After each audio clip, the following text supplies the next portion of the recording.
Hai semua, salam sejahtera buat kita semua. Perkenalkan, nama saya Denjilita Baru Batubara. Saya dari kelas 11 IS 4. Nama saya Lois Tambunan, saya dari kelompok 6 dari kelas 11 IPS 4. Perkenalkan, nama saya Immanuel Maulana.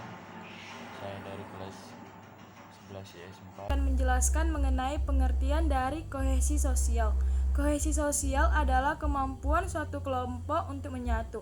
Kohesi sosial merupakan hasil dari hubungan individu atau lembaga. Kohesi sosial diartikan sebagai pendekatan yang dibangun suatu kelompok atau komunitas berdasarkan ikatan kefamilian. Kohesi sosial tercipta karena adanya persamaan nilai, tantangan, dan kesepakatan yang setara didasari oleh harapan dan kepercayaan. Kohesi sosial merupakan fenomena yang tidak dapat terpisah, dikarenakan unsur-unsur yang saling terjalin satu sama lain saling berpengaruh. Unsur yang dimaksud tersebut seperti unsur budaya, agama, teknologi, ekonomi, bahasa, organisasi sosial, kesenian, budaya, dan ilmu pengetahuan. Di sini saya akan membahas tentang pendekatan kohesi sosial. Kohesi sosial dapat terbentuk dan diidentifikasi melalui suatu pendekatan. Akan tetapi, terdapat beberapa pendekatan yang berbeda untuk memahaminya. Pendekatan yang pertama ialah pendekatan negatif.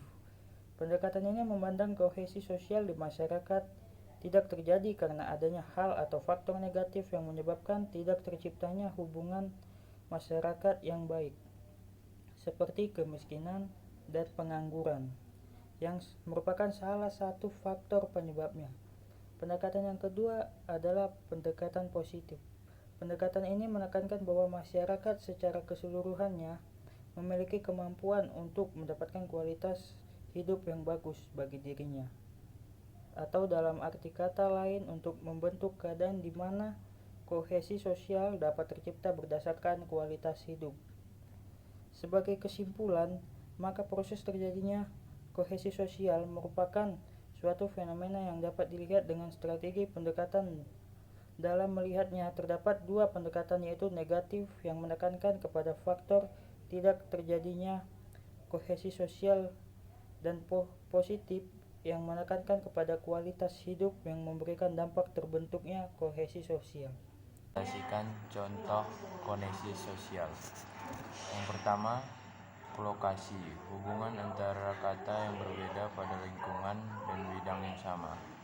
Contohnya yang pertama, lalu lintas macet total, yang kedua angkot, yang ketiga becak, jalannya pelan sekali.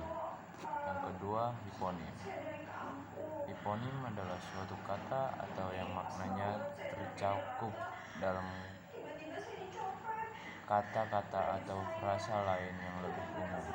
Contohnya yang pertama, kucing, yang kedua, serangga, yang ketiga, merpati adalah hiponim dari hewan.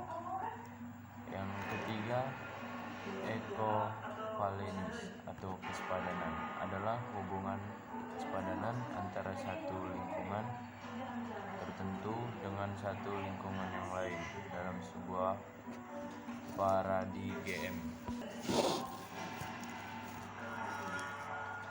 Contohnya adalah yang pertama belajar, yang ketiga mengajar, yang keempat pengajaran. Yang keempat, sinonim. Sinonim merupakan flaksimana leksikal yang mirip antara konsentral yang satu dengan konsentral yang lain. Contohnya yang pertama, Jumiyah, perantuan ini selalu nice.